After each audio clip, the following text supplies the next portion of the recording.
Hello po, magandang hapon. So, may nabilhan nga po akong mga gumagawa ng halo-halo. So, napakasarap ng lasa niya. Ang daming sangkap. So, panoorin nyo po at para malaman nyo din po yung FB page nila at sa Messenger at may contact number na rin po. Hanggang dito na lang po. Okay, good morning po. So, nandito po ako ngayon sa... Anong pangalan na ito kaya? Mara and Madison. So, okay. So, meron po silang mga ano dito, mga paninda ito po.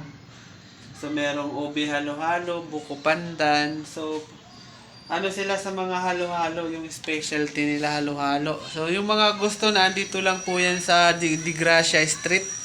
Makikita nyo po yan dito. Ayan. Tapos, meron po silang mga snack tulad ng beef nachos, ham and cheese, tuna, ayan. Saka fries, meron, hotdog. So, marami pa pong iba dito. Yung mga gusto, so, pumunta na lang po dito. So, available din po sila sa sa delivery. So, halimbawa mag-ano kayo sa kanila sa online, nagdi-deliver din po sila. So, sana subukan nyo. Masarap po dito.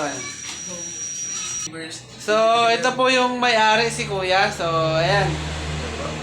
Okay. So, ilalagay po natin sa comment section yung kanilang contact number and Facebook. Facebook yan.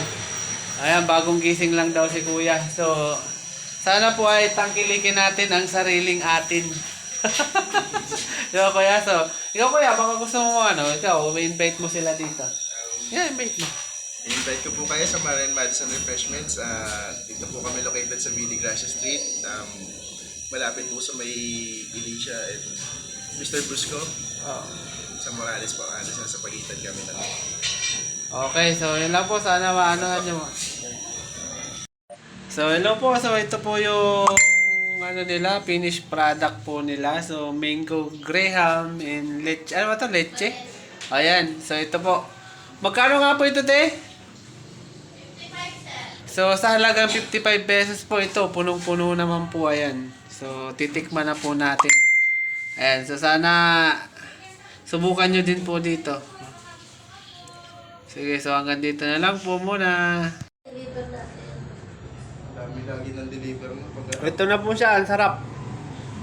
Sa mga lagi mainit ang ulo diyan, maganda po ito. Pampa-relax.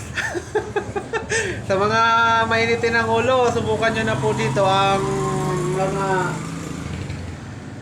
mga refreshment na paninda ni Mara and Madison. Yan. Tikman niyo po, masarap talaga. Makakalimutan niyo po ang pangalan niyo dito.